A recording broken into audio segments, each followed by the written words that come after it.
About a year before he passed away, I shared the stage with Charlie Tremendous Jones. It was an honor. And he told me something as a speaker that has changed my entire career, made me have a much greater connection with my audience members, and it will do the same for you. This is what he said. He said, Craig, when it comes to your audience, don't get them to listen and memorize, get them to think and realize. And from that moment, I started realizing something, that when my audience is reflecting, I'm connecting. It's the same with you. If they're reflecting, you're connecting. So we got to have ways for them to reflect, right? Here are a couple ways for them to reflect. One way is what I like to call the souvenir approach. The souvenir approach is this. You take a souvenir out of your story, put it into your audience's world, and ask them about it, right? For example, I have a story I tell about a stage. Take a look, take a listen.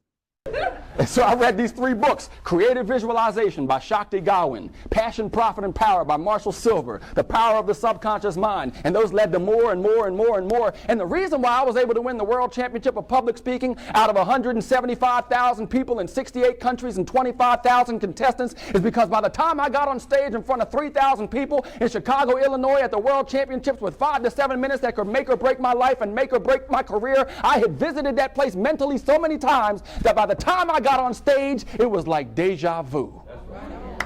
I was home.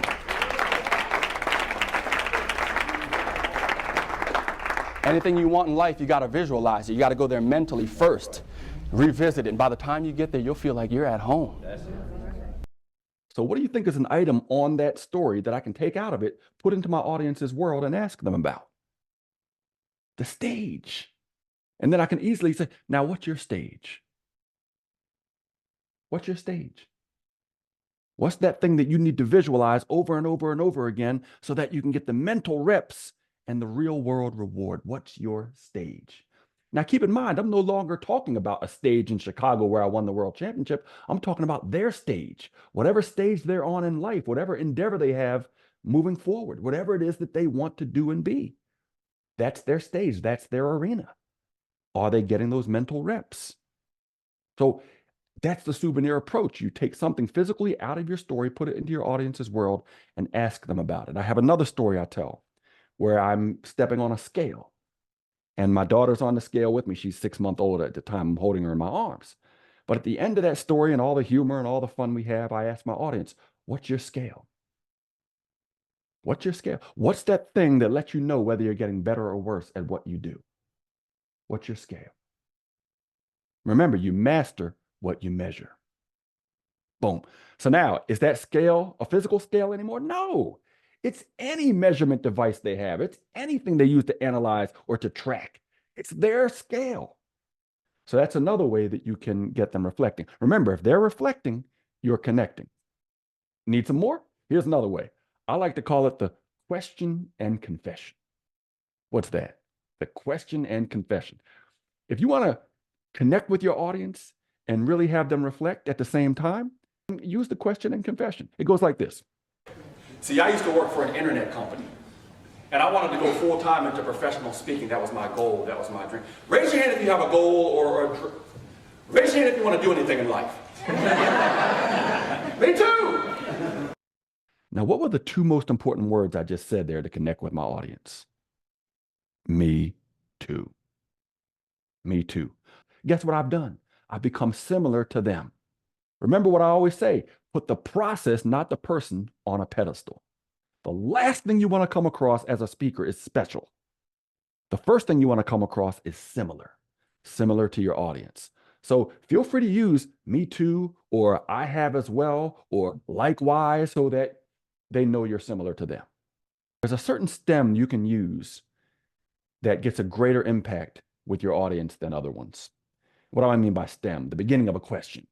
For example, take a look at this. You ever given a speech you wish you could take back?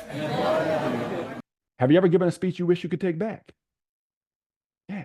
Hands are going to go up, heads are going to nod. But what I'll see a lot of speakers doing is this. Are you giving speeches that you wish you could take back? See, they're only asking about the current moment. If I ask that question, are you giving speeches that you wish you could take back? Some hands will go up. A lot of them won't. But if I say, have you ever given a speech you wish you could take back? All hands are going up, all heads are nodding.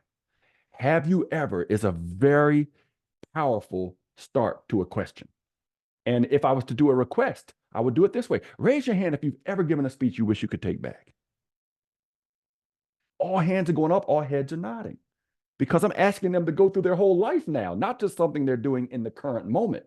So think about asking your question starting with have you ever, or raise your hand if you've ever, and you're going to get a fantastic response.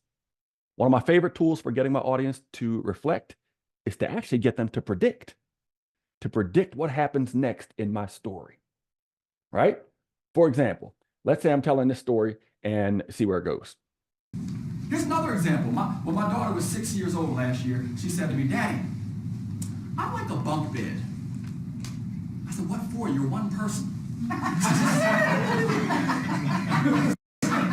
But I relented. I got her a bunk bed. But then my 3-year-old son climbed the ladder to the top. I said, "Ace, you can't be up there, Ace. You got to get down. I don't want you falling. You're 3. When you're older, you can go up. But right now, you can't go up there, okay, Ace? You can't go up." He said, "Okay, Daddy." I come home the next day, where is it? And so I said to him, I said, "Ace, what are you doing up there? You're not allowed up there. Get down. What are you doing up there? What are you doing up there?" He looked at me and said, "Coming down."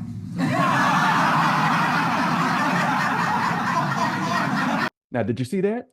The moment I said I came home, where was he? Guess where they pointed, right? They already knew where he was. They predicted it. If they're predicting, I'm definitely connecting because they've jumped ahead of me.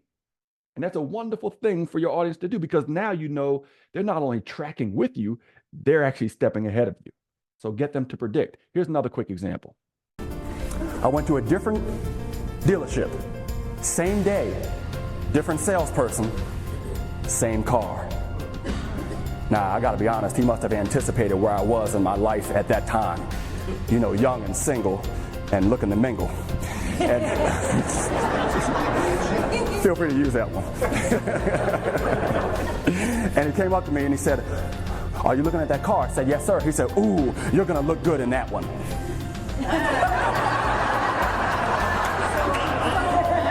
Yeah, man, you're gonna be flying down the road, the wind's gonna be blowing through your hair, and the girls, let me tell you, the girls will be all over you. What do you think I did? I said, "Where do I sign?" You hear that? I said, "What do you think I did?" They said, "You bought the car." Everybody's yelling now. That's a connection. Remember, if they're predicting, you're connecting, and if they're reflecting, you're connecting. So I thank you, Charlie Tremendous Jones, for that timeless piece of advice. Don't get them to listen and memorize. Get them to think and realize.